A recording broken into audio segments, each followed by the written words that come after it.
Hello, welcome to Mission 919, my channel devoted to information and narratives of African achievement, well-being, and prosperity. And today I'm going to talk about Edouard Michel, or Edouard Michel, who was born in 1792 and passed on in 1872, so he lived for 80 years. He was born in Martinique and he died in Georgeville, Quebec. And the reason why I'm talking about him today is he was the first graduate of African descent of an Ivy League school in the United States in 1828. He attended Dartmouth in Hanover, New Hampshire from 1824 to 1828. He was the third or fourth graduate of a college in the United States, along with John B. Russwurm, Edward Jones, and another person named Twilight, I can't remember. But John B. Russwurm and Edward Jones both went to, I think Russwurm went to Liberia, and Jones, I believe, went to Sierra Leone after graduating. And Edouard Michel ended up in Quebec. So that's interesting that all three of them ended up leaving the United States.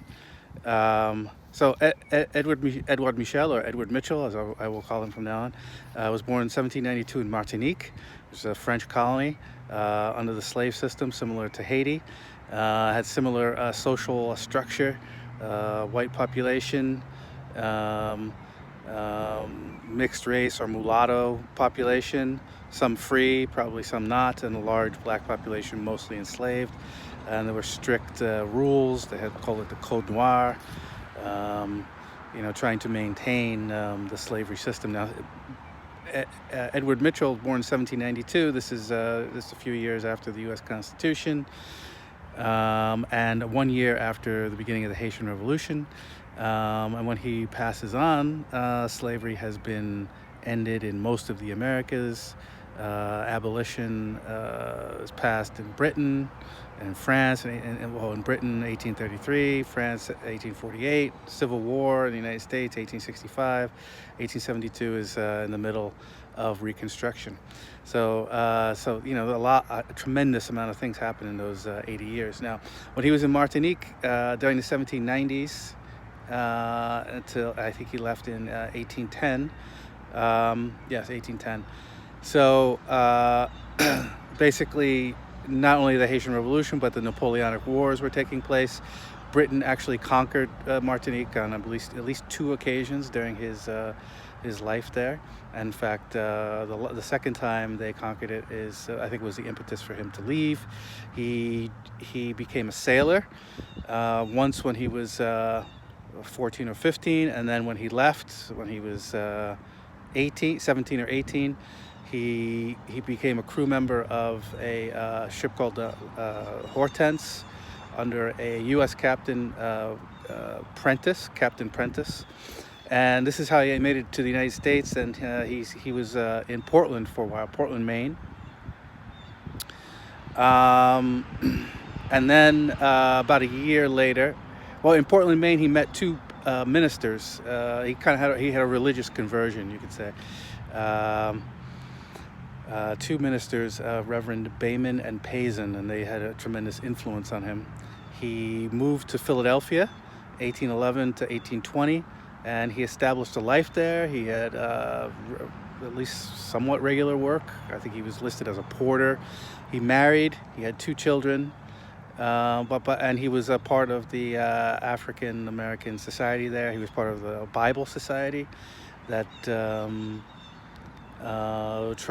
raised money for people to have Bibles in their homes, to spread the gospel basically, and to spread literacy as well, but spread knowledge of the Word of God.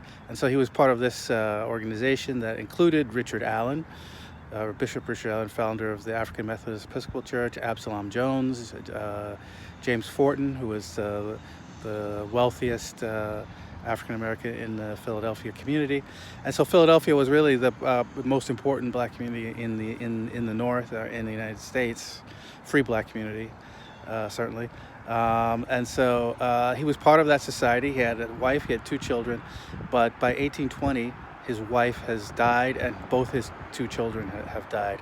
And so also there was an economic downturn around in 1819. So I think this constellation of factors, basically losing his family, and he had lost his mother uh, as a teenager in Martinique. So losing his mother, losing his wife, losing two children, that's a tremendous amount of grief, even for someone living in the early 19th century. Um, and so this is my speculation that it was a constellation of reasons, the grief of losing his family and then the economic downturn. So he ended up, through a number of circumstances, coming to Hanover, New Hampshire in 1820.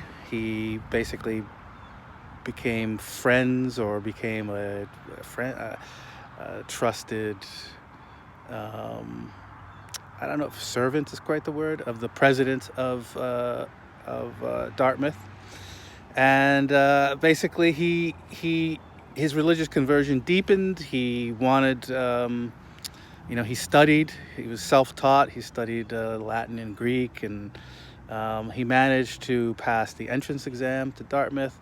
At first he was denied admission, but the students actually organized a protest in favor of his admission, and so he was admitted. That's a very interesting anecdote in the history of Dartmouth. And so he matriculated, and he graduated 4 years later. At this point, Dartmouth was a religious school, like I guess all the other schools in what would become the Ivy League and beyond. And so I think half of the graduating class became ministers in 1828.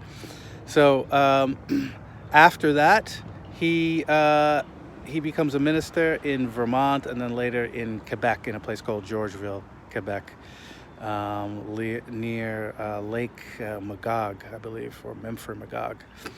And so he became a Baptist minister, and he was well known and liked in Lower Canada, as it was called then.